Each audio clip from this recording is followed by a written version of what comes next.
বাস স্ট্যান্ডের ভিতরে গিয়ে দেখবা কত অন্ধ, চেহারাটা এত সুন্দর, আমি চোখলার চেহারাটাও এত সুন্দর না। ওই অন্ধ লোকটা কান্না করে বলে, ভাই আপনারা যাত্রাপথে বাড়িতে যাইতেছেন, আমারে কিছু টাকা দান করে। আমার চোখ দুইটা অন্ধ, আমি আসমান দেখি না, জমিন দেখি না, সূর্যের আলো জীবনে দেখতে পারি না। আমি বিবাহ করেছি, আমার ঘরে স্ত্রী আছে, আমার সন্তান আছে। সন্ধ্যাবেলা আপনারা টাকা দিবেন, এই টাকা ভিক্ষা করিয়া ঘরের মধ্যে নিয়ে যাই, মজা নিয়ে যাই। ঘরে যখন যাই, আমার বাচ্চাগুলো আইসা আমারে আব্বু আব্বু বলিয়া জড়ায় ধরে আর বলে, আব্বু মজা দাও, মজা দাও। যখন আমি পকেট থেকে বের করি মজা দেই, চকলেট দেই, আমার বাচ্চা দুইটা আমার গালে চুমু খায় আর আব্বু তুমি কত সুন্দর। এই কথা বলার পরে আমি চোখের বাড়ি ছেড়ে কাঁদি আর বলি, মালিক আমার বাচ্চাগুলো আমার গালে চুমু খায় আর বলে আমি কত সুন্দর, কিন্তু তুমি আমার এমন এতিম বানাইছো, আমি আমার বাচ্চাগুলোকে দেখতে পারলাম না, আমার বাচ্চাগুলো কেমন সুন্দর, আমার সন্তানগুলোরে আমি দেখতে পারি না, ওরা কেমন সুন্দর। এরে মুসলমান, আজকে দুইটা চোখ পাইলা, এই চোখের শুকর আদায় করলা না রে বাবা। আল্লাহ পাক কথা বলার শক্তি দিলেন, এই জবানের শুকর আদায় করলা না রে বাবা। এই চোখের শুকর আদায় যদি করতে চাও, আমার মাওলার কোরআনটা খুলিয়া তাকায়া তাকায়া চোখের বাড়ি ছেড়ে কাঁদো আর বলো, দয়ার মালিক এই সুন্দর কোরআনটা তো তাকায়া দেখলাম, পড়তে জানি না, এই কোরআনের নূর তুমি আমার সিনায় দান করো। আল্লাহর বানানো আসমানের দিকে তাকাইয়া আমার মাওলাকে মোহাব্বতের নজরে ডাক দাও, জমিনের দিকে তাকায়া আমার আল্লাহকে ডাকতে থাকো, তাকাইয়া আল্লাহকে ডাকো আর বলো, রব্বানা মা খালাকতা হাযা বাতিলা। আয় আল্লাহ, আপনি আসমান তো বেহুদা বানান নাই, জমিনটারে আপনি অনর্থক বানান নাই, এত বিশাল সূর্যটারে তো আপনি অনর্থক বানান নাই, ওই চন্দ্রটারে আপনি অনর্থক বানান নাই। আল্লাহ বলেন, এর মানুষ, এ বিশাল সূর্য বানাইছি তোর গোলাম, এই বিশাল আসমান বানাইলাম তোমার গোলাম, এই বিশাল জমিনটা বানায় দিলাম তোমার গোলাম, একটা গরু তোমার গোলাম বানায় দিয়েছি। তাকায় দেখছো রে গোলাম, ওই গাভীটা নিয়া যখন হাল চাষ করতে মাঠে যায়, ওই চাষিরা গরু নিয়ে মাঠে গিয়া হাল চাষ করে, ওই গরুর কাদের উপরে জোয়াল রাখে, লাঙ্গল রাখে, কাদের মধ্যে ঘা হয়ে যায়। মালিক সারাটা দিন খানা খায়, নাস্তা করে, গরুটার খানা নাই। ওই গাভীটা মালিকের খেদমতে সারাটা দিন কাটায় দিল। বৃষ্টির মাঝে তুমি ছাতা দিয়া বৃষ্টি ফিরাও, গরুটায় বৃষ্টি ফিরাতে পারলো না।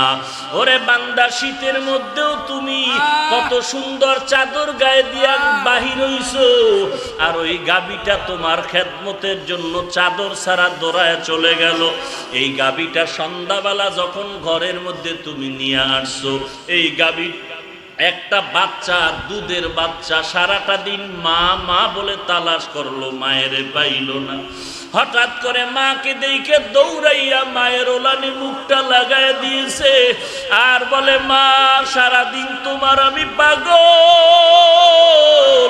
তোমারে তালাশ করে আমি পাই নাই, আমার পেটের ক্ষুধা সহ্য করতে পারি না।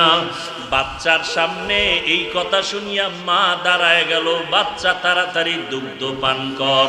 আল্লাহ কয় বান্দা তুই বাচ্চাটারে দুধ না দিয়া ওই বাচ্চার গলায় রশি লাগায়া খুঁটির গোড়ায় বাঁধছো, আর ওই গাভীটারে 20 হাত দূরে আর একটা খুঁটির গোড়ায় বেঁধে দিয়েছো। রাতের বেলা শীতের দিন তুই মশারি টানায় ঘরের মধ্যে ঘুমায় গেছো, লেপার কম্বল গায়ে দিয়ে ঘুমাও। আর ওই গোয়াল ঘরের ভিতরে তাকায় দেখ ওই গাভীটা মাটির মধ্যে শুইয়া গেল, সারাটা দিন কষ্ট করলো, মাটির ঠান্ডা লাগার পরে দাঁড়ায় গেল। এই রাতের বেলা গাভীটা দাঁড়ায় কষ্ট করে, ওদিকে মশার কামড়, লেজ পিটায় ঘুমাইতে পারে না। আর ওই গাভীটার বাচ্চা ডাক দিয়ে কয় মা ক্ষুধা লাগছে, খানা দাও। গাভীটা বাচ্চার আওয়াজ শুনিয়া কয় ও বাচ্চা অপেক্ষা কর, আল্লাহ পাক বানাইছেন আমাদের বনি আদমের খাদেম, ওরা খাওয়ার পরে যদি থাকে তারপরে তুই খাবি। এইভাবে সারাটা রাত বাচ্চা কান্না করে করে রাত কাটায় দিল। সকালবেলা তুই ঘুম থেকে উঠা গাভীটারে ধরিয়া বাচ্চাটারে নিয়ে বাহির হইলি। এরপরে তুই একটা বালতি নিয়া বাচ্চাটা মায়ের ওলানে লাগাইয়া আবার টান দিয়া বাঁধিয়া তুই সব দুধগুলো দহন করে বালতিতে নিয়ে ঘরে যাও। বাচ্চাটা মায়ের ওলানে মুখ লাগায় দেখে দুধ নাই। এইবার মায়ের কাছে চোখের পানি ছেড়ে আবদার করে, মা এক ফোঁটা দুধ নাই। এই আদম সন্তানেরা বালতি ভরে নিয়ে গেছে। গাভী ডাক দিয়া কয় রে বাচ্চা অপেক্ষা কর, আল্লাহ আমাদের বানাইছেন বনি আদমের খাদেম, ওরা খাওয়ার পরে যা থাকবে তুই খাবি, কোনো কথা বলা যাবে না। এরে মানুষ, ওই গাভীটার দুধ পান করে তোর শরীরটা সুন্দর করলি, আমি আল্লাহ তোর উপরে বেজার না। গাভী জবাই করে খা, বাধা নাই। বাচ্চাওয়ালা মুরগি জবাই দিয়া খাও, আরাম করো, কত খুশি আনন্দ করো, বাধা দেই না। আমি আল্লাহর দেওয়া পানি, আমি আল্লাহর দেওয়া মাছ, আমার দেওয়া গাছ, আমার দেওয়া সূর্যের আলো, চাঁদের আলো সব তোর জন্য বানাইলাম, তুই সব উপভোগ কর, কোনো বাধা নাই। আমি যদি বাতাস বন্ধ করে দেই তুই মরিয়া যাবি। আমি আল্লাহ পাক রব্বুল আলামিন সব নিয়ামতের দরজা খুলিয়া দিলাম। আমি আল্লাহ এর বিনিময়ে একটা টাকাও চাই না। আমি আল্লাহ তোর থেকে কোনো বিল চাই না। আমি আল্লাহ পাক চাই তুই একটা সেজদা দিয়া আমি আল্লাহকে ডাক দে। আমি আল্লাহর নিয়ামত ভোগ করি, আমার শুকর আদায় কর। আর আমি আল্লাহর কাছে চোখের পানি ছেড়ে তওবা কর। তুই যখন নামাজে দাঁড়াইয়া আল্লাহু আকবার বলে ডাক দাও, আমি আল্লাহ কুদরতি ভাবে তোর সামনে হাজির। আমি আল্লাহ তোর সামনে হাজির হইয়া যাই। এরে বান্দা, তোর সম্মানের কপালটারে যখন তুই মাটির মধ্যে ঠেকাইয়া দাও, আমি আল্লাহ পাক কুদরতি কদমটা তোর কপালের নিচে ঢুকাইয়া দেই। এরে বান্দা, তুই যখন তওবা করে চোখের পানি ছেড়ে কান্না করো, আমি আল্লাহ তোর জীবনের সব গুনাহগুলো মাফ করে দেই। এরে আল্লাহর বান্দারা, ওই আল্লাহকে ভুলিয়া যারা ঘুরতেছো, ওই আল্লাহর মোহাব্বত অন্তরে ঢুকাও। কবরে যাওয়ার পরে যেন বলতে পারো রব্বি আল্লাহ। ফেরেশতারা প্রশ্ন করা মাত্র যেন বলতে পারি আমার রব আমার আল্লাহ। আল্লাহ ছাড়া আমার আর কেউ নাই। লা ইলাহা ইল্লাল্লাহ। আমার আমার একমাত্র আল্লাহ আমার রব, আল্লাহ তাআলা ব্যতীত আমার কেউ নাই। এই সম্পর্কটা দুনিয়াতে যদি করিয়া কবরে যাও, কবরে গেলে জবাব দিবা আমার রব আল্লাহ। যখন তুমি জবাব দিতে পারবা, আল্লাহর অর্ডার হয়ে যাবে, এর ফেরেশতারা বেহেশতের বিছানাটা কবরে বিছায়া দাও, তাড়াতাড়ি জান্নাতের সাথে লাইন লাগায়া দাও।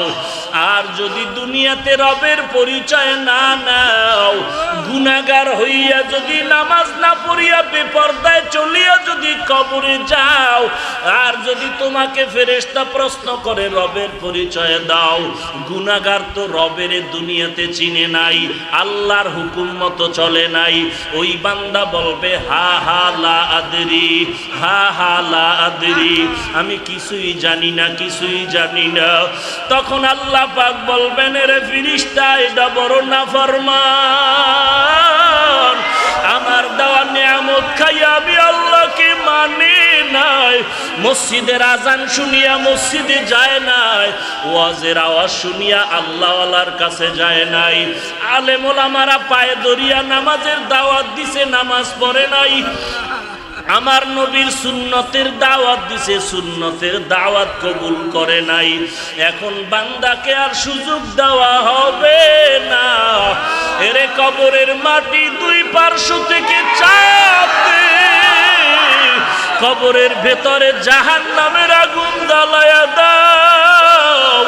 ওরে যখন আল্লাহর অর্ডার হয়ে যাবে, কবরের জাহান্নামের আগুন জ্বলা শুরু হয়ে যাবে, কবরের দুই পার্শ্বের মাটির চাপ, পাজরের হাড় চুরমার হয়ে যাবে।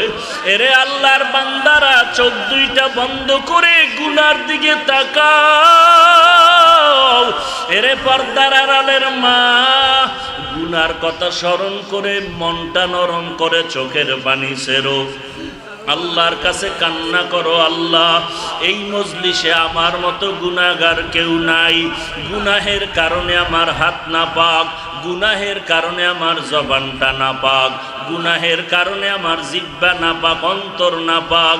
আয় আল্লাহ, কোরআনের বাগানে আসছি, এই লকডাউনের ভিতরে আজ তোমার মোহাব্বতের মজলিসে বসে গেলাম। আয় আল্লাহ, তুমি আমাকে আর গুনাহগার বলিয়া ফিরাইয়া দিও না। আর এই বেঈমান আমার শুকর আদায় করে নাই, আমি আল্লাহর বিরোধিতা করেছে, আর দেরি করবা না। ওরে কবরের মাটি, এইবার এই বেঈমানটার মজা বুঝাইয়া দাও। দুই পার্শ্ব থেকে একটা জোরে চাপ দেওয়া হবে। আল্লাহর নবী বলেন, এমন জোরে চাপ, দুই পার্শ্বের কবরের মাটির চাপে পাথরের হাড়গুলো চুরমার হয়ে যাবে রে মুমিন। আল্লাহর অর্ডার হয়ে যাবে, একটা নয়, দুইটা নয়, 70 থেকে 99টা সাপ কবরে এসে ভরে যাবে। কবরের মধ্যে আল্লাহ বলবে, জাহান্নামের সাথে একটা দরওয়াজা খুলিয়া দাও। জাহান্নামের আগুন কবরটা দাউ দাউ করে জ্বলতে থাকবে। এরে যুবক, পা দুটো আগাইয়া দাও। তোমাদের পায়ে হাত রেখে বলি, পায়ে ধরলে যদি বলো আর নামাজ ছাড়বি না, আর দাড়ি কাটবি না, বেপরদায় চলবি না, মা বাবাকে কষ্ট দিবা না, আমি পায়ে হাত দিয়া তোমার কাছে বলতে রাজি। যুবক, তারপরও বলি, আল্লাহর সাথে বিরোধিতা করিয়া গুনাহগার হইও না, নবীর সুন্নতের জবাই করিয়া কবরে যাও না রে যুবক। সূর্যের গরম সহ্য করতে পারো না, ওই অন্ধকার কবরে গিয়া ওই জাহান্নামের গরম কেমন করে সহ্য করবি রে যুবক। আল্লাহর কোরআনটারে মিথ্যা মনে করিস না রে ভাই।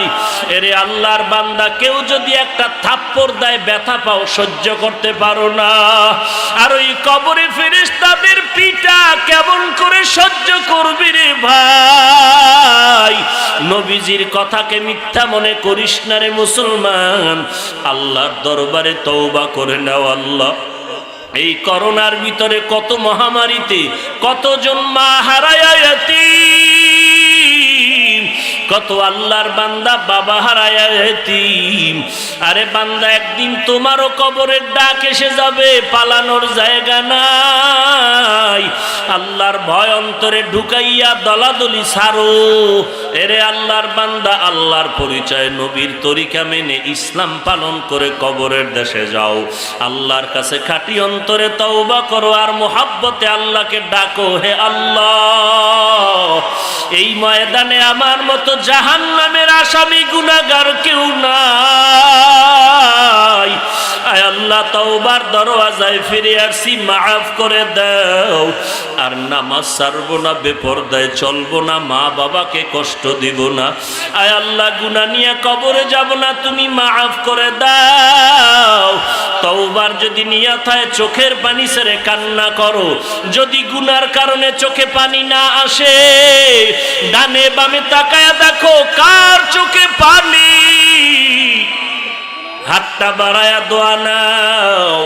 কান্নাওয়ালার দোয়া আল্লাহ খালি ফেরত দিবেন না। আল্লাহর কাছে দোয়া করো, হে মালিক, আমাদের তওবা করার তৌফিক দান করেন, তওবার উপরে মজবুত হয়ে চলার তৌফিক দান করেন, আমিন।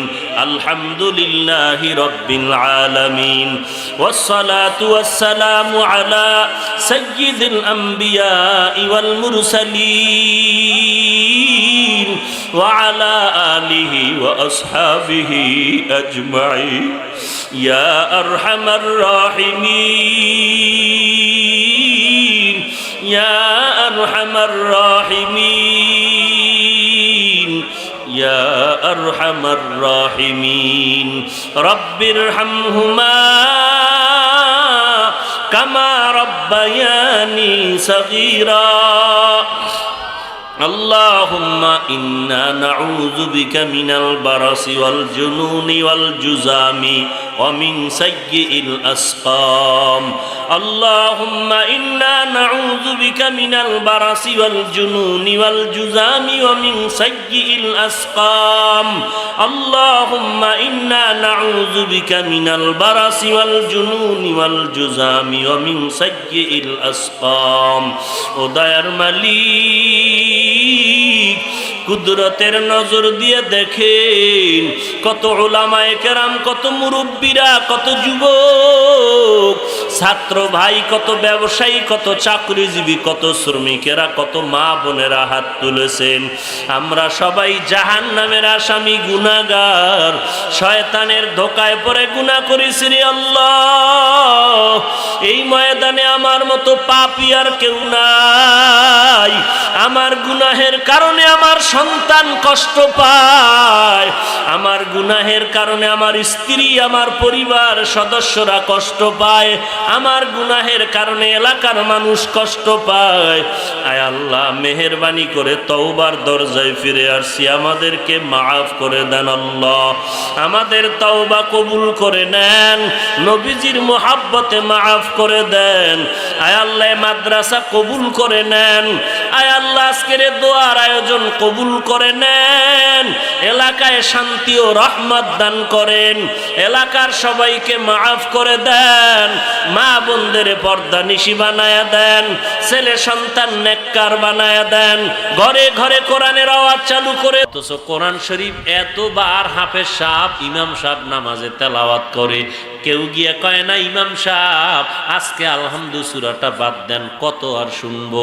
কেউ তো বলে নাই, বরং যার কণ্ঠ যত সুন্দর তার তেলাওয়াত তত মজা।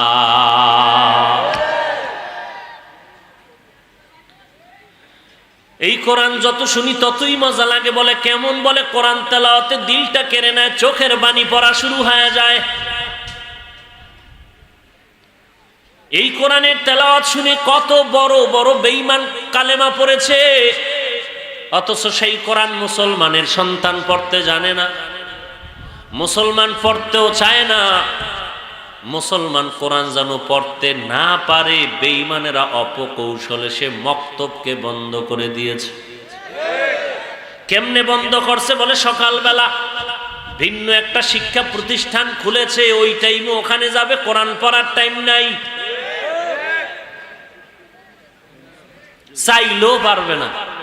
কারণ আমার ছেলে ইন্টারন্যাশনাল দামি সন্তান হবে, ডক্টর হবে, ডিগ্রি নিবে, সকালবেলা ইংলিশ মিডিয়ামে পড়তে যেতে হয়, মুয়াজ্জিন ফজরের আজান দিতে যখন ওযু বানাইয়া রেডি হয়, আম্মা জানু রেডি হয় সন্তানটারে কেজিতে পাঠাবার জন্য। মক্তব নাই, কোরআন শরীফও নাই। এরে যুবক আল্লাহর গোলাম, সকালবেলার কোরআন পড়া নাই, অথচ এই কোরআন শরীফ যেই ঘরে তেলাওয়াত হয় ৭০,০০০ ফেরেশতারা ঘর পাহারা দেয়। এরে নবীর উম্মতের দল, এই কোরআনে আল্লাহ আলিফ লাম মিমের মতো অর্থ ছাড়া অক্ষর দিলেন কেন? এক নাম্বার জবাব, যেই বেঈমানেরা বলছে কোরআন নবীর বানানো, আল্লাহর না, আল্লাহ আলিফ লাম মিম দিয়া জবাব দিলেন এই মুহাম্মদের কোরআন না, এটা আল্লাহর কোরআন। যদি মুহাম্মদ বানাইতো আলিফ লাম মিমের অর্থ জানতো, যেহেতু জানে না সেহেতু এ কোরআন মুহাম্মদের না, এটা আল্লাহর কালাম। দুই নাম্বার জবাব, এরে মুমিনের দল, কোরআনের মধ্যে অক্ষরগুলো দিছি, এর অর্থ দেই নাই, কেউ জানে না। সমস্ত মুফাসসিরিনে কেরাম আলিফ লাম মিম তাসিন তাহা ইয়াসিন এই অক্ষরগুলো লিয়া তাফসীর করতে গিয়ে লেখেন অর্থ কি? বলে আলিফ লাম মিম লিখিয়ে লেখে আল্লাহু আ'লামু বিমুরাদিহি, এর কি উদ্দেশ্য আল্লাহ ভালো জানেন, আমরা মুফাসসিরেরা জানি না। যালিকাল কিতাবু লা রাইবা ফি, এই কিতাব এমন একটা কিতাব কোনো সন্দেহ নাই, মুত্তাকিনদের জন্য হেদায়াত। ও নবীর উম্মতের দল, আল্লাহ এখানে মুমিনের ঈমান পরীক্ষা করতে চায়। ও মুমিন, আল্লাহর কোরআনের অর্থ জানলে পড়বা, বুঝলে পড়বা, নাকি না বুঝলেও মানবা পড়বা? যারা বলে আল্লাহর কোরআন অর্থ জানলে বুঝলে মানি, না বুঝলে মানি না, এই রকম বান্দা 22 হাত পাগড়ি লাগাইল বেঈমান। ভালো করে খেয়াল করেন, কোরআন শরীফ কি অর্থ বুঝলে জানলে মানেন, না হয় মানেন না? ও ভাই কথা বলেন, কোরআন শরীফ বুঝলে মানেন, না বুঝলে মানেন না? কোরআন শরীফের অর্থ জানলে মানেন, না জানলে মানেন না? যদি বলেন কোরআন শরীফের অর্থ বুঝলেও মানি, না বুঝলেও মানি, কোরআনের ব্যাখ্যা জানলেও মানি, না জানলেও, আপনি একেবারে মূর্খ হলেও ঈমানওয়ালা।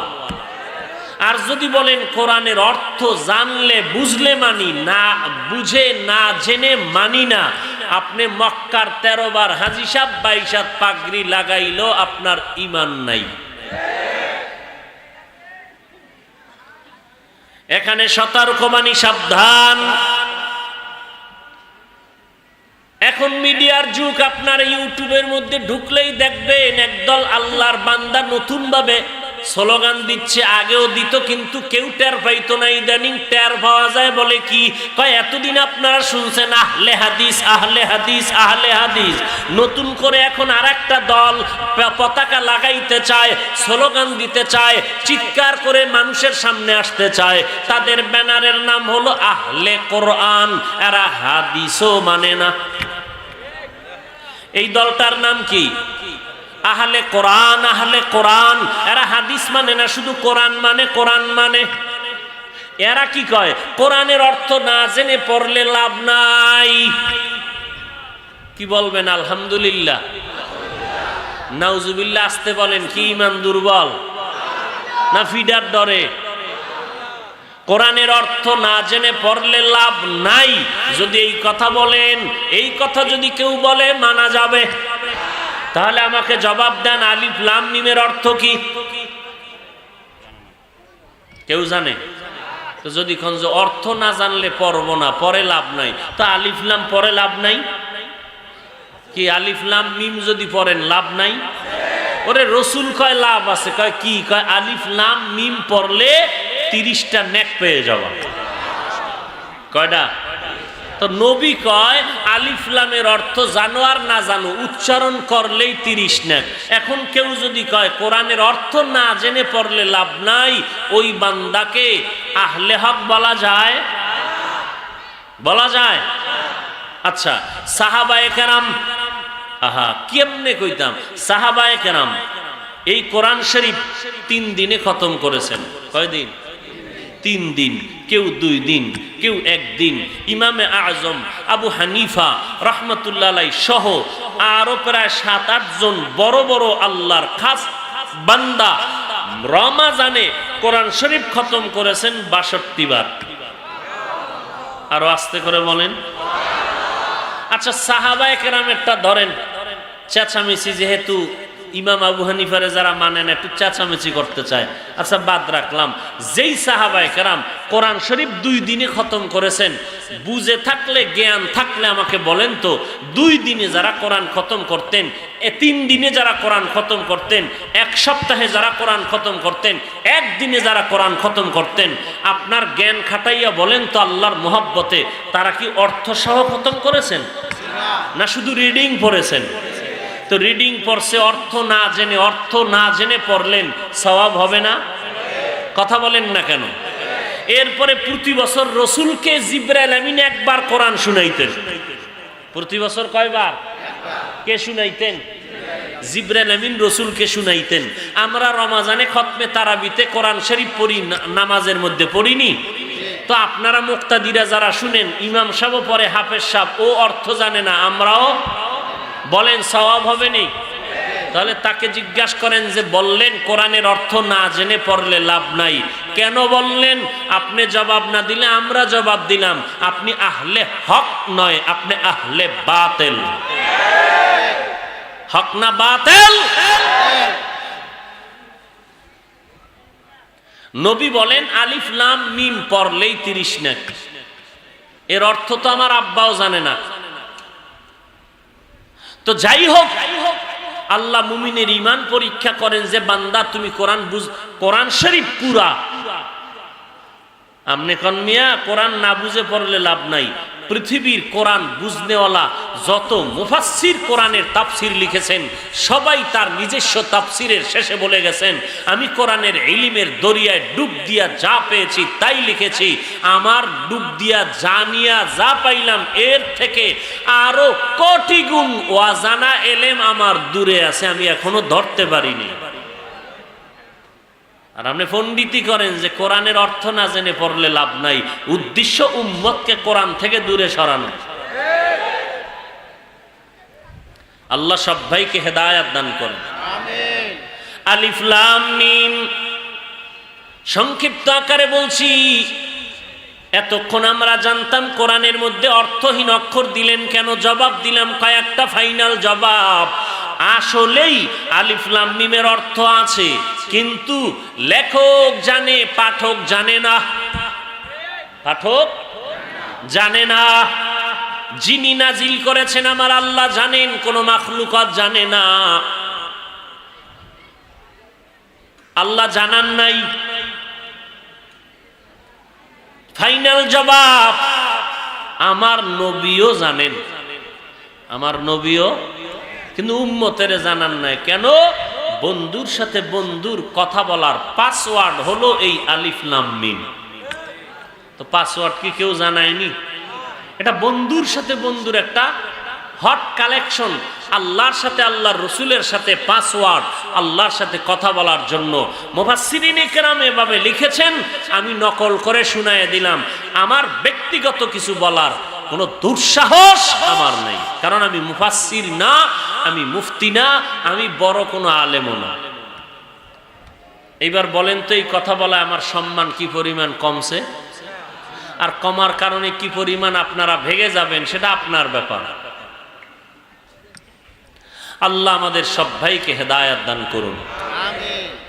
আপনাদের অনেক কষ্ট হচ্ছে।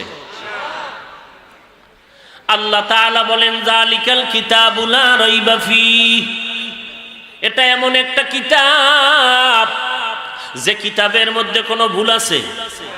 সবাই বলেন, কোনো আয়াতেও ভুল নাই, নাই। এবার আমাকে বলেন, এই কোরআন শরীফের মধ্যে জান্নাতের বয়ান আছে না নাই? জাহান্নামের বয়ান আসেনি? সবাই যদি জান্নাতের বয়ান করেন, সবাই যদি জিহাদের বয়ান করেন, জিকিরের বয়ান কোরআনে আসেনি? এই আল্লাহর বান্দা যুবকেরা পায়ে হাত দিয়ে বলছি, আল্লাহর মোহাব্বতে কসম খাইয়ে বলি, সত্য কথাটা বল, মানো আর না মানো, সত্য কথা বলতে এত টেনশন কি? মরবি না তো সত্য কথা বলে মর, মুনাফিকি কেন? কোরআন শরীফে জিকিরের বয়ান আছে, আল্লাহকে সাক্ষী রেখে বলা আছে। কোরআন শরীফে নামাজের বয়ান আছে, রোজার বয়ান আছে, জান্নাতের বয়ান আছে, জাহান্নামের বয়ান আছে, জিহাদের বয়ান। তো তুমি শুধু জিহাদের চিৎকারি দিলা, জান্নাতের বয়ান কবে করবা? জাহান্নামের বয়ান কবে করবা? জিকিরের বয়ান কবে করবা? নফল সৎকার বয়ান কবে করবা? হ্যাঁ, খবর নাই। আমি জান্নাতের বয়ান করি, আমি জাহান্নামের বয়ান করি, মানুষ একটু কানবে কেন?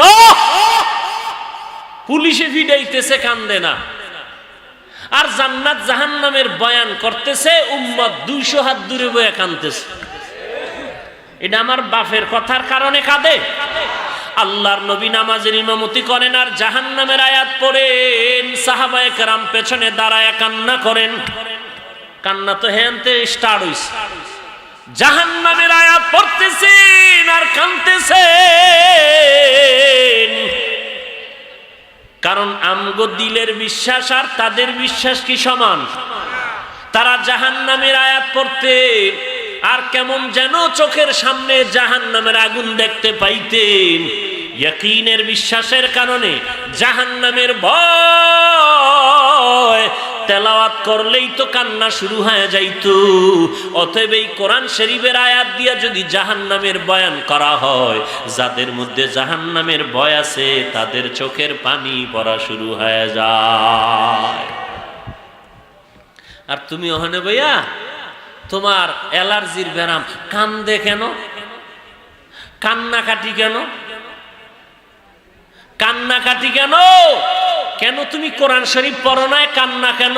আমার আল্লাহ না কইছে ফালিয়াজহাকু কালিলা ওয়ালিয়াবকু কাসীরা, কম হাসো বেশি বেশি কান্না করো, কম হাসো বেশি বেশি কান্না করো। কারণ দুনিয়ার ঘরে যদি আগুন লেগে যায়, দুনিয়ার পানি ছাড়া যেমন ঠান্ডা করা যায় না, গুনাহের কারণে যদি তোমার আমার কপালে আগুন লেগে যায়, জাহান্নামের আগুন লেগে যায়, ওই জাহান্নামের আগুন চোখের পানি ছাড়া ঠান্ডা করা যাবে না। এই জন্য সাহাবায়ে কেরাম এত বেশি পরিমাণ আমল করিয়াও কান্নার আওয়াজ, কান্না ছাড়া একজন সাহাবার জিন্দেগি যায় নাই। এমন একজন আল্লাহওয়ালা দেখাইতে পারবেন না যার জীবনে কান্না করে নাই। ওরে যুবক আল্লাহর গোলাম, কান্না করার একটাই কারণ, আমি কবরে একা একা কেমনে থাকবো। আর আমরা এখানে যারা আছি, আপনার তো টুপি নাই, আমার তো টুপি আছে, আপনার তো লম্বা জামা নাই, আমার তো মদিনার পোশাকটা আছে, আপনার তো নামাজ নাই 5 ওয়াক্ত, আমি তো মোটামুটি 5 ওয়াক্ত নামাজ পড়ি, আপনি তো হালাল পুরাপুরি খান না, আমি তো পুরাপুরি হালাল খানা খাওয়ার চেষ্টা করি, আপনি তো পর্দা করেন না, আমি তো পর্দা করার চেষ্টা করি। এরপরও কেন কান্না করি ভাই? আপনাদের সামনে কেন বিনয়ের সাথে কথা বলি, রাগ নিয়ে কথা বলি না? দুই একটা কথা উল্টা হয়ে গেল নাকি? মনে কষ্ট পাইলেন নাকি? বারবার বলি ভাইজান মাফ করে দেন, ক্ষমা সুন্দর দৃষ্টিতে দেখবেন। আমি টুপি দাড়ি রাখিয়া, নামাজ পড়িয়া, হালাল খাইয়া, পর্দা করিয়া আমিও যদি কান্না করি, আমি যদি আপনার পায়ে ধরিয়া ধরিয়া বলি বাবা নামাজ পড়ো, আর আপনি নামাজ রোজা বাদ দিয়া আপনি গুনাহের কাজে লিপ্ত হইয়া আপনার কি পরিমাণ কান্না দরকার? আল্লাহর কালাম আজও পর্যন্ত একটা ভুল কেউ বের করতে পারলো না। চরমনায় সৈয়দ ফজলুল করিম বলতেন, ও আল্লাহর বান্দারা, আল্লাহর কোরআন যদি কেউ মনে করো মিথ্যা, যদি আল্লাহ না করুন কোরআন যদি মিথ্যা তোমার কথা হইয়েই যায়, তো কবরে গেলে তুমিও তো মাপ পাওয়া যাবা, আমিও তো মাপ পেয়ে যাব। কিন্তু যদি সত্য হইয়া যায়, সত্য তো হবে, তাতে কোনো সন্দেহ নাই। কারণ কোরআন সত্য, তার দলিলের কোনো শেষ নাই। কোরআন যদি সত্য হয়, আল্লাহর ওয়াদাও সত্য, গুনাহগারের জন্য কবরে আযাব হবে, নেককারের জন্য কবরে শান্তি হবে। ও যুবক আল্লাহর গোলাম, তোমার আমার মতো যুবক স্কুল কলেজে লেখাপড়া করে, এক ওয়াক্ত নামাজও বাদ দেয় না। ওরে যুবক আল্লাহর গোলাম, আপনাদের এখানে হিসাব বয়ানে ওঠার আগে আপনাদের এলাকার কিছু যুবক আমার সাথে দেখা করলো, মাথায় হাত দিয়া দোয়া চায়, হুজুর দোয়া করেন, আমি ক্লাসে পড়তেছি, স্কুলে পড়ি, কলেজে পড়ি, দোয়া করবেন যেন ঈমান হারা হয় না যাই, হেদায়েতের পথ থেকে যেন লাইন ছাড়া হয় না যাই। ও যুবক ভাই, আমি বলি না তুমি আমার মতো একজন বড় হুজুর হইয়া যাও, আমার মতো পাগড়িওয়ালা হয়ে যাও, আমি তা বলবো না, বরং আমি তোমার জ্ঞানের কাছে একটু প্রশ্ন করি। তোমার মতো যুবক স্কুল কলেজে লেখাপড়া করে, এক ওয়াক্ত নামাজও বাদ দেয় না, আল্লাহর মোহাব্বতে বলো আছে না নাই? ও যুবক ভাই, তোমার মতো যুবক চাকরি করে, ব্যবসা করে, এক ওয়াক্ত নামাজও বাদ দেয় না, আছে না নাই? তোমার মতো যুবক তাকায় দেখো, দোকানদারি করে, একটা নামাজ বাদ দেয় না, নামাজে দাঁড়ায় যায়, আল্লাহর মোহাব্বত নিয়ে নবীর সুন্নতের আমল করে চলতেছে। তুমি কেন পারবা না রে বাবা? কয়দিন আর বাহাদুরি করবা? একটা মিনিট চোখ দুইটা বন্ধ করে যদি নজর করো, এই লকডাউনে কতজনের জিন্দেগি চলে গেল রে বাবা, কত যুবকের লাশ পড়ে রইল রে ভাই, এই করোনায় কত যুবকের তাজা প্রাণ চলে গেল, ওই নেত্রকোনায় কত তাজা প্রাণ চলে গেল, এই জীবনে গাড়ির তলে পড়ে কত যুবকের তাজা প্রাণ চলে গেল, পানির তলে পড়ে কত যুবকের সদরঘাট লঞ্চ ডুবিয়া কত মানুষের লাশ চলে গেল। এরে যুবক আল্লাহর গোলাম, তুমি আর একটা দিন বাঁচবা সে গ্যারান্টি নাই, এখানে ওয়াজে বসছো, ঘর পর্যন্ত যাওয়ার গ্যারান্টি নাই, আল্লাহ না করুন আজকে রাতে বাড়ি গিয়া ঘুমাইবা, সকালবেলা মাইকে আওয়াজ হবে, গতকালকে যেই যুবক ছেলেটা বয়ানে বসছিল আজকে সকালবেলা দুনিয়াতে জিন্দা নাই। মা কান্না করবে, তোরা কে কোথায় আছো, দেখ আমার বাবাই দুনিয়াতে নাই। কান্নার আওয়াজ। এরে নবীর উম্মতের দল, দুনিয়াতে তুমিও যেমন আসছো আমিও তেমন আসছি, কোনো পার্থক্য কিন্তু ছিল না। আমি ওয়াজ করব নাকি আলেম হব কোনো চিহ্ন ছিল না। তুমিও যেমন উলঙ্গ অবস্থায় আসছো, আমিও তেমন মায়ের গর্ভ থেকে উলঙ্গ অবস্থায় আসছি। আবার যাওয়ার বেলায় কিন্তু সমান, কে পীর কে মুরিদ, কে আলেম কে মূর্খ, কে ভার্সিটি পড়নেওয়ালা, কে কওমি মাদ্রাসায় পড়নেওয়ালা, কে আলিয়ায় পড়েছো, কোনো ভেদাভেদ নাই। আমার জামা কাপড় খুলিয়া গেঞ্জি বেলেট দিয়া কাটিয়া আমাকেও তিনটা সাদা পাতলা কাপড়ের প্যাকেট বানায় কবরে নিবে। এরে যুবক আল্লাহর গোলাম, তুমি আওয়ামী লীগ করো, বিএনপি করো, জাতীয় পার্টি করো, রাজনীতি করো, তোমার জন্য একটা কাপড় বাড়াইয়াও দেওয়া হবে না। প্রধানমন্ত্রীর জন্য কাপড় ৩-৫টার বেশি হবে না, কমও হবে না। এই এলাকার নারীদের মরণকালে যেমন ৫ কাপড় হবে, প্রধানমন্ত্রীর জন্য ঠিকই সেই ৫টা কাপড় হবে। গরিবের জন্য একটা কম হবে তাও না, ধনীর জন্য একটা বেশি হবে তাও না। এরে যুবক আল্লাহর গোলাম, কোটিপতির লাশ 3টা সাদা কাপড় দিয়ে যেমন দাফন হবে, রিকশার ড্রাইভারের লাশটাও 3টা সাদা কাপড় দিয়ে দাফন করা হবে। শুধু তাই না রে বাবা, ওই প্রধানমন্ত্রীর কবরের সাইজ আর এই এলাকার নারীদের কবরের সাইজও সমান। বড় লোকের কারণে কবরটা 2 হাত লম্বা হবে তাও না, একটু মোটা করা হবে তাও না, একটু পাকা করে জাজিম বিছায় দেওয়া হবে তাও না। তোমার আমার কবর সকলের সমান, ওই কবরে মাটি দেওয়ার সিস্টেমও সমান, দোয়াটাও পড়বে সমান। মিনহা খলাকনাকুম ওয়া ফিহা নুঈদুকুম ওয়া মিনহা নুখরিজুকুম তারাতান উখরা।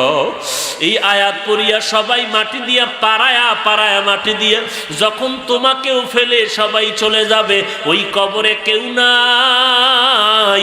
আরে ডানে মাটি বামে মাটি, উপরে নিচে মাটি আর মাটি, আর কিছুই নাই। 2 জন ফেরেশতা আমার কবরেও আসবে, তোমার কবরেও আসবে রে যুবক। তোমাকে আমাকে উঠাইয়া বসাবে, বসানোর পরে আমাকেও 3টা প্রশ্ন করবে, তোমাকেও 3টা প্রশ্ন করবে। আমার প্রশ্ন আলাদা এমন না, না, তোমার প্রশ্ন যেমন আমারটাও তেমন হবে, তোমার আব্বার প্রশ্নটাও তেমন হবে। পীর সাহেবের জন্য যেই 3 প্রশ্ন, মুরিদের জন্য সে একই 3টা প্রশ্ন। ধনী লোকের জন্য যেমন 3টা প্রশ্ন, গরিবের জন্য সে একই 3টা প্রশ্ন।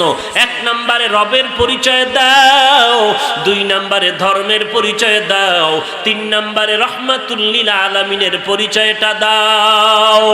দুনিয়াতে যারা রবের গোলামি করেছে তারা কবরে এই প্রশ্ন পাওয়া মাত্র বলবে রব্বি আল্লাহ, আমার রব আর কেউ না, একমাত্র আমার রব হলেন আমার আল্লাহ।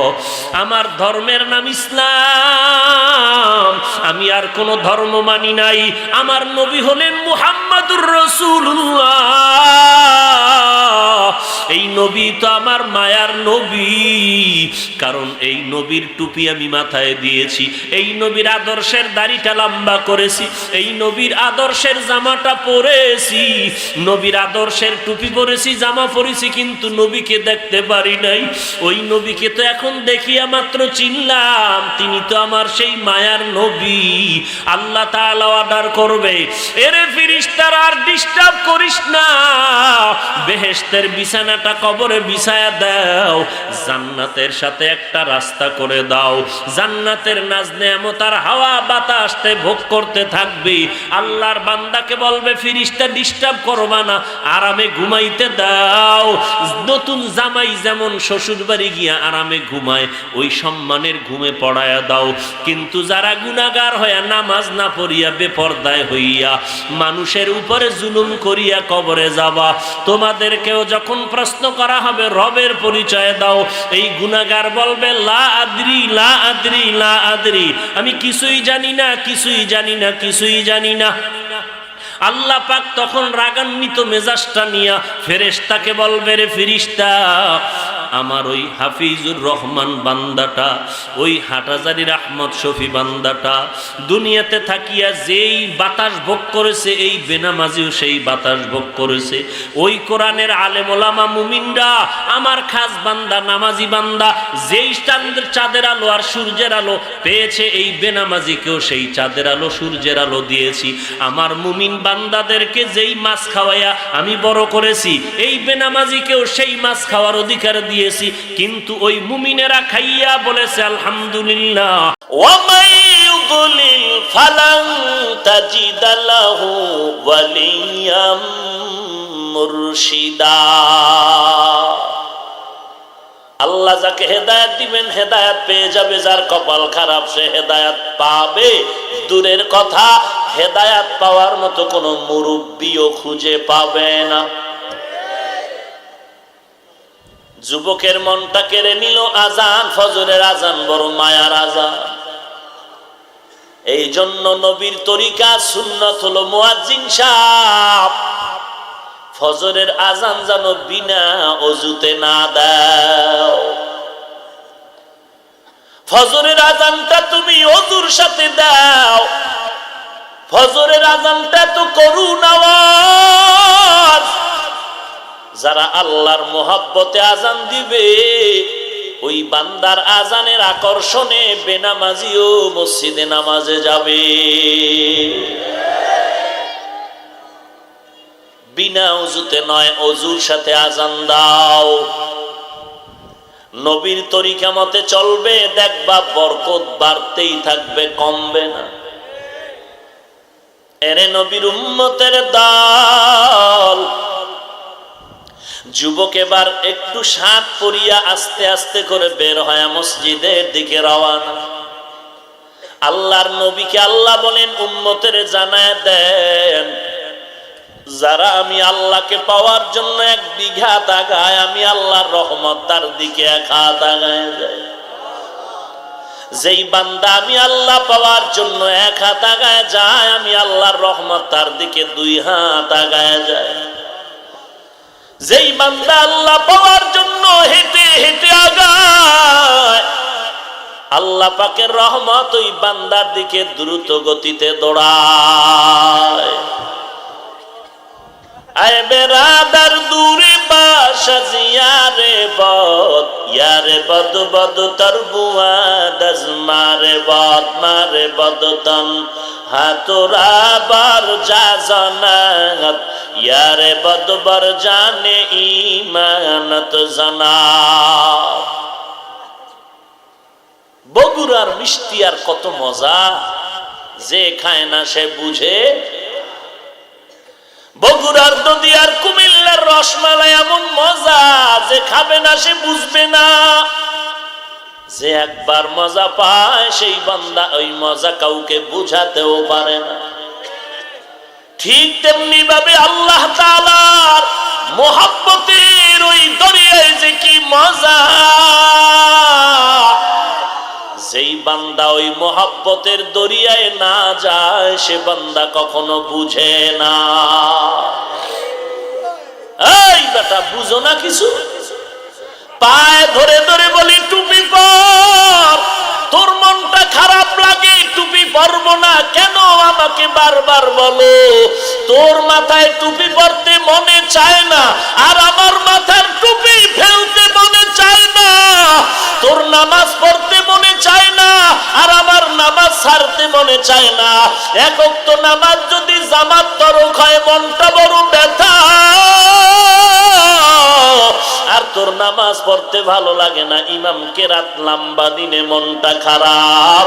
আর যারা নামাজে মজা পায় ওই বান্দার ইমামের কেরাত যত শুনে বেশি ততই মজা পায়। আলহামদুলিল্লাহি রাব্বিল আলামিন আর রহমানির রহিম মালিকি ইয়াউমিদ্দিন ইয়্যাকা না'বুদু ওয়া ইয়্যাকা নাস্তাঈন ইহদিনাস সিরাতাল মুস্তাকিম সিরাতাল লাযীনা আন'আমতা আলাইহিম গায়রিল মাগদুবি আলাইহিম ওয়ালাদ-দাল্লিন।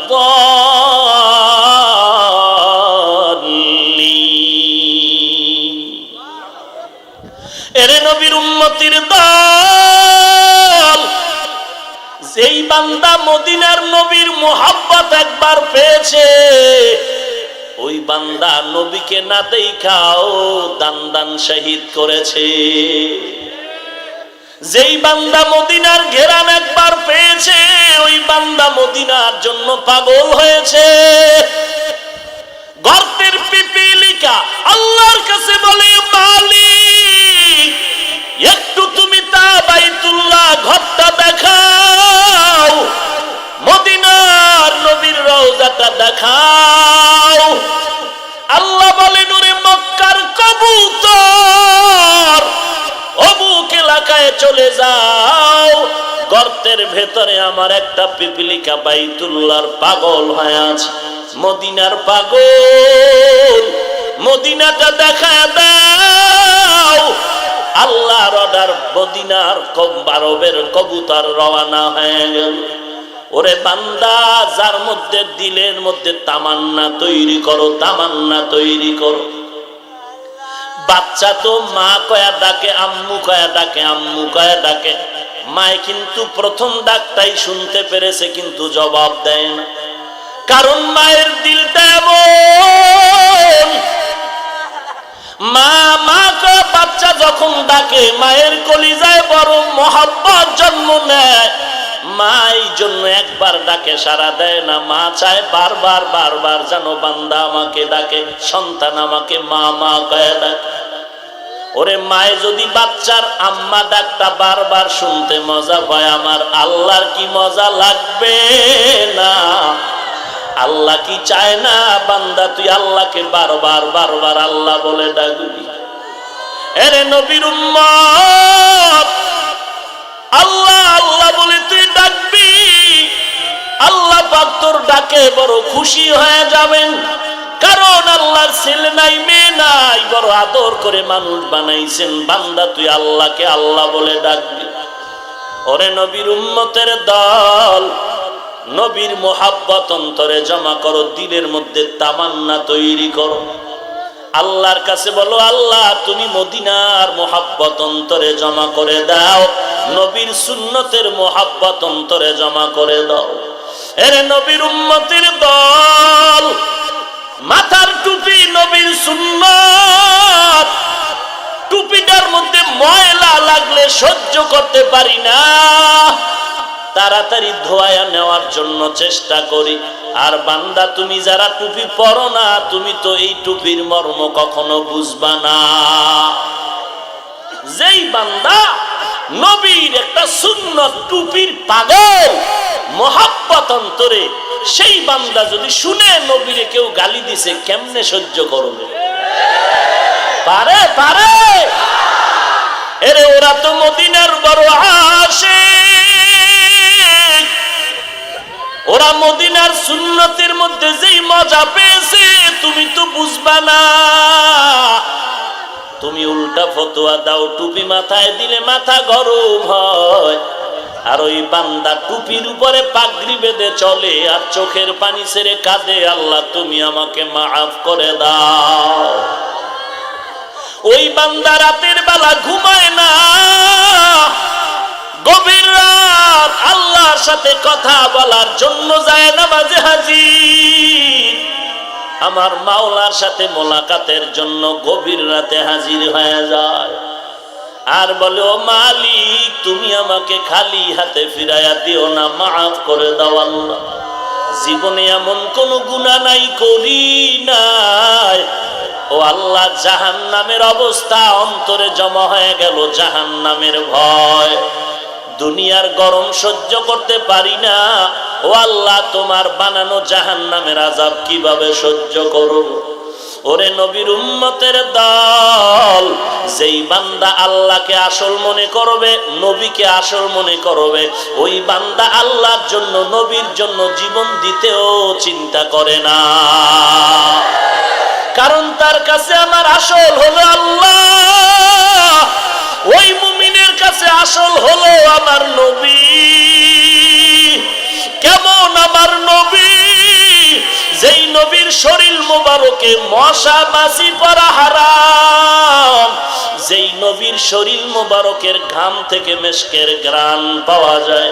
আম্মা জান আয়েশা বলেন, নবীজির ঘাম আমি বোতলে ভরে রাখতাম আর বড় বড় অনুষ্ঠানে মেশক হিসাবে ব্যবহার করতাম। যেই নবীর শরীরে মশা পড়ে না, মাছিও পড়ে না, হারাম, ওই নবী আমার কালেমার দাওয়াতের জন্য তায়েফের ময়দানে যায়। ওই তায়েফের বেঈমান কাফির ছোট ছোট বাচ্চাগুলোরে কয়, মক্কার পাগল এসেছে, পাথর মেরে তাড়াইয়া দাও। তায়েফের বাচ্চাগুলো পাথর বৃষ্টির মতো যখন নিক্ষেপ করা শুরু করলো, রাহমাতুল লিল আলামিনের শরীরের মধ্যে পাথর পড়ে পড়ে রক্ত ঝরতেছে, রক্তগুলো ঝরতেছে, রক্ত পড়ে শরীরে থেকে বেয়ে বেয়ে জুতা পর্যন্ত আটকায় গেল। এরে নবীর উম্মতের দল, শরীরের মধ্যে রক্ত বৃষ্টির মতো প্রবাহিত হচ্ছে। আমার রাহমাতুল লিল আলামিন এত কান্নার আওয়াজ, কান্না আল্লাহ পর্যন্ত সহ্য করতে পারলেন না। আল্লাহ ডেকে বলেন, জিবরাইল জলদি করে যাও, আমার নবীর অর্ডার করো, এখনই আমি তায়েফের জমিন উল্টায় সব ধ্বংস করে দেই। কেমন মায়ার নবী আমার, কেমন দয়ার নবী আমার। জিবরাইল বলা মাত্র নবী বলেন, মারবা না, ওরা আমাকে চিনে না, যদি চিনতো আমাকে ওরা পাথর মেরে রক্ত ঝরাতো না। সেই নবীর দিন আজ কোথায় রে মুমিন? কোথায় গেল নবীর সে আদর্শ রে মুমিন? আজকে তুমি মুসলমান দাবি করো, তোমার চলাফেরায় নবীর সুন্নত নাই। আল্লাহকে ভয় করো, আল্লাহর ভয় যতদিন পর্যন্ত আসবে না আমলের আগ্রহ হবে না। আর আল্লাহর ভয় অন্তরে ততদিন পর্যন্ত আসবে না যতদিন পর্যন্ত একজন আল্লাহওয়ালার বন্ধু হতে না পারবা। আল্লাহওয়ালার বন্ধু হয়ে যাও, আল্লাহর ভয় অন্তরের মধ্যে ঢুকাও, গুনাহ ছেড়ে তুমি নেক আমলের জন্য সামন দিকে আগাও। যুবক মসজিদে রওয়ানা, নামাজ আদায় করবে, দিলটা নরম হয়ে গেল। ইমাম সাহেব ওযু করতে এসে দেখে এলাকার বড় চাঁদাবাজ সন্ত্রাসী মসজিদের বারান্দায়। ইমাম ভয় পেয়ে গেল। যুবক বলে ভয় পেও না, আমি আজ গরম মেজাজ নিয়ে আসি নাই, দুর্বল নিয়ে আসি, তওবার নিয়তে আসি। ইমাম সাহেব ওযু শিখাইয়া দিলেন। যুবক ওযু করে নামাজের মুসাল্লায় দাঁড়ায় গেল। নামাজ আনতে ইমাম সাহেব যুবকের নিয়ে কামরায় নিয়ে বলে, যুবক কি চাও? বলে আমি তওবা করে দিনের পথে চলতে চাই। ইমাম সাহেব বলেন, তুমি তওবা করো, একজন খাঁটি আল্লাহওয়ালার সাথে সম্পর্ক জড়ায় দাও। কই পাই আল্লাহওয়ালা? চিনি না। বলে যাও অমুক এলাকায় জংলার কিনারে একজন আল্লাহওয়ালা আছে, তার সাথে বন্ধুত্ব তৈরি করো। আল্লাহর বান্দা রওয়ানা ওই এলাকায় খুঁজতে খুঁজতে খুঁজতে খুঁজতে চলে গেলেন একজন আল্লাহওয়ালার সন্ধান পাওয়ার জন্য। আল্লাহওয়ালার সন্ধান পেতে গিয়া ওই আল্লাহওয়ালার বাড়ির দরজায় দাঁড়ায় গেলেন। খবর পাইলেন এই বাড়িটা আল্লাহওয়ালার বাড়ি। সালাম দিয়া ডাকলেন, ঘরের মধ্যে কে আছেন? আমি এক আগন্তুক যুবক, একটু কথা আছে। ঘরের থেকে আওয়াজ নাই। আবার যুবক ডাক দিল, কোনো সাড়া নাই। আবার ডাক সাড়া নাই।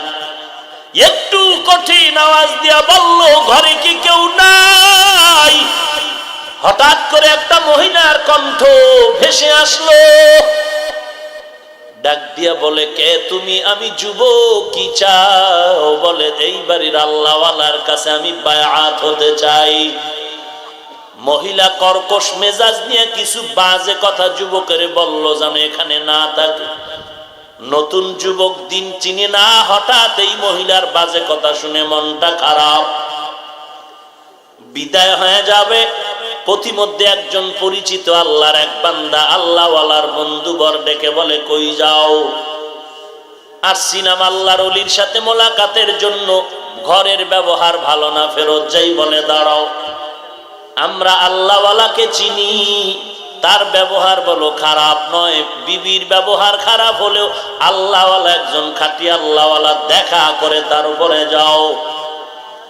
যুবক বলে, কোথায়? বলে একজন আল্লাহর বলি, বড় গরীব, জঙ্গলের মধ্যে কাঠ কেটে কেটে মাথায় করে বাজারে নিয়ে বিক্রি করে তার উপরে তার জিন্দেগি চালায়। তুমি রাস্তার কিনারায় দাঁড়াও, ওই আল্লাহর ওলি এই পথে আসবে, তোমার সাথে মোলাকাত হয়ে যাবে। যুবক রাস্তার ধারে দাঁড়িয়ে গেল। কিছুক্ষণ পর তাকায় দেখে একটা বাঘের পিঠে পাগড়িওয়ালা বুজুর্গ বসে আছে। যুবক তাকায় দেখে বাঘের পিঠে এক পাগড়িওয়ালা বসে আছে, লাকড়ির বোঝা, হাতে একটা লাঠি। যুবক বাঘ দেখে ভয় পেয়ে গেল, পিছপা হতে লাগলো। বাঘের পিঠে আরোহিত ব্যক্তি পাগড়িওয়ালা কয়, যুবক দাঁড়াও, কোনো ভয় নাই, একটু দাঁড়াও, ভয় পাওয়ার কিছু নেই। যুবক দাঁড়ায় গেল।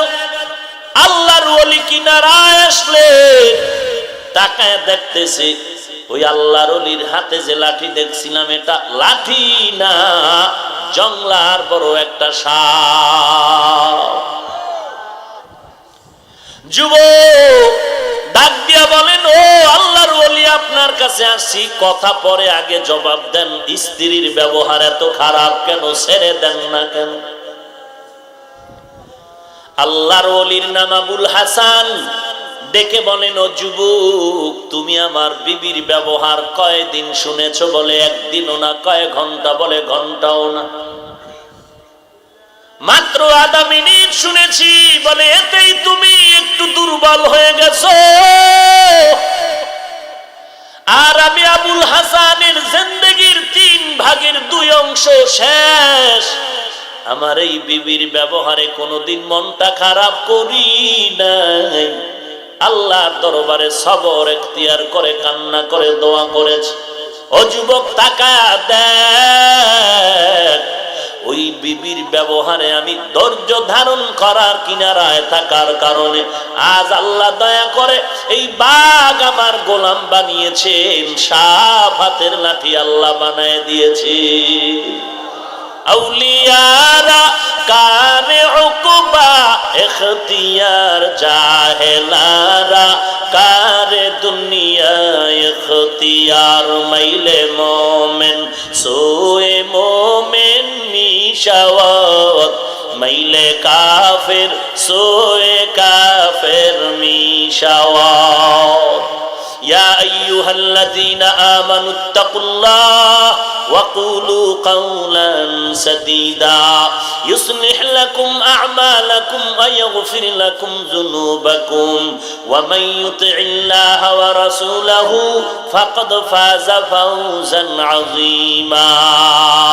एक नम्बरे আল্লাহকে ভয় করো, দুই নম্বরে বান্দা জবানের হেফাজত করো। আল্লাহর ভয় যতক্ষণে আসবে না ততক্ষণ জবানটা হেফাজত করা সম্ভব হবে না। আল্লাহকে ভয় করার মানে আল্লাহর ভয়ঙ্কর আযাবের ভয় করো, কারণ আল্লাহর ভয়ঙ্কর আযাব সহ্য করার শক্তি জমিনে কারো নাই।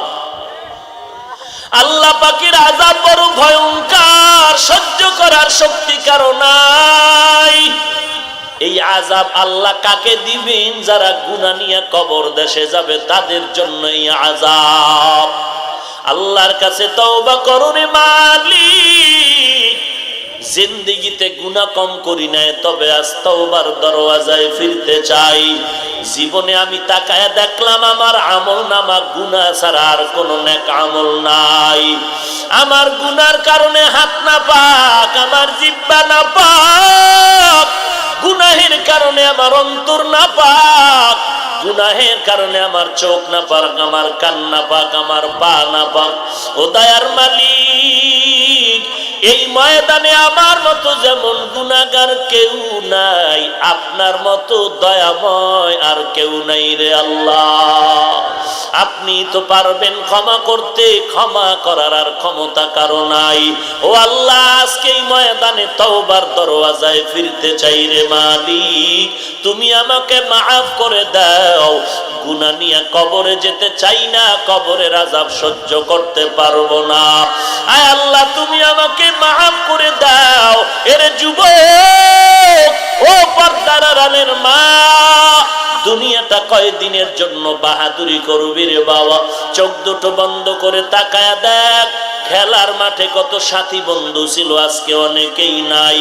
লেখাপড়ার মাঠে কত বন্ধু, আজ অনেকেই নাই। এক এক করে সবাই বিদায় নিয়ে চলে যাচ্ছে। একদিন তোমার আমার বিদায়ের পালাটা যখন চলে আসবে, এখন মনে করতেছি যুবক আছি, আরো 20 বছর আমি বেঁচে যাব, কিন্তু না। রাতের বেলা ঘুমায় গেলাম, আল্লাহ যদি আজরাইল পাঠায় কয় ওর জানটা নিয়ে নাও, সকাল বেলা মা ডেকে বলবে বাবা ও, আমাকে মা ডাকবে, আমার কোনো জবাব জবানে আর আসবে না। একবার দুবার তিনবার ডাক দেওয়ার পরে মায়ের অন্তরে সন্দেহ জন্মায়া যাবে। মা কাছে গিয়ে দেখবে, আমার শরীরে হাতটা লাগায় দেখবে পুরা বডি আমার বরফের মতো ঠান্ডা হয়ে গেছে। মা চিল্লায় বলবে তোরা কে কোথায় আছো, আয় আয়, আমার সন্তান আর জমিনের মধ্যে জিন্দা নাই। এরে বাবা, কেউ যাবে কবর খনন করার জন্য, কেউ যাবে ইমাম সাহেবকে জানাজার ইমামতির অনুরোধ করার জন্য। বান্দা সব দেখতে পাবা, জবান দ্বারা কথা বলার শক্তি হবে না। এরে নবীর উম্মতের দল, এমন একটা জায়গায় তোমাকে কবর দিবে যেখানে দিনের বেলাও যাইতে বড় ভয় লাগে। ওরে যুবক, আল্লাহর গোলাম, অনুরোধ করে বলছি তওবা করো, নামাজ ধরো, নবীর সুন্নাত অনুযায়ী আমল করো, 5 ওয়াক্ত নামাজ পড়ো, কোরআন পড়ো, মা বাবার খেদমত করো, সহিভাবে কোরআন পড়ো, নবীজির সুন্নতের আমল ঠিক মতো করো, নামাজ ছাড়িও না, জিহ্বা দ্বারা কোনো গুনাহের কাজ করিও না, গীবত শিকায়াত করিও না, মিথ্যা কথা বলিও না, কাউকে গালাগালি করিও না। আল্লাহর কাছে তৌফিক চাও, আল্লাহ তওবা করতেছি, তুমি তওবার উপরে চলার মতো তৌফিক দান করো। আর জীবনে নবীর তরিকার বাহিরে চলবো না, নামাজ ছাড়বো না, কোরআন শিখা ভুলবো না রে আল্লাহ। আর কোনোদিন নবীর বিরুদ্ধাচরণ করবো না, ওলামায়ে কেরামের বিরোধিতা করবো না। যদি বান্দা গলায় ছুরি আসে মরে যাব, তারপর নবীর বিরুদ্ধে যাব না। এমন খাঁটি তওবা করার যদি নিয়ত হয়, খাঁটি তওবার নিয়তে দুটো হাত আল্লাহকে দেখায়া দাও। আয় আল্লাহ সবার হাত কবুল করে নেন। আয় আল্লাহ আমাদের তওবা কবুল করে নেন। তওবার উপরে মজবুত হয়ে চলার তৌফিক দান করেন। ঈমান আমল মজবুত করে দেন। গুনাহের প্রতি ঘৃণা জমায়া দেন। নেক আমলের আগ্রহ বাড়ায়া দেন। আমিন।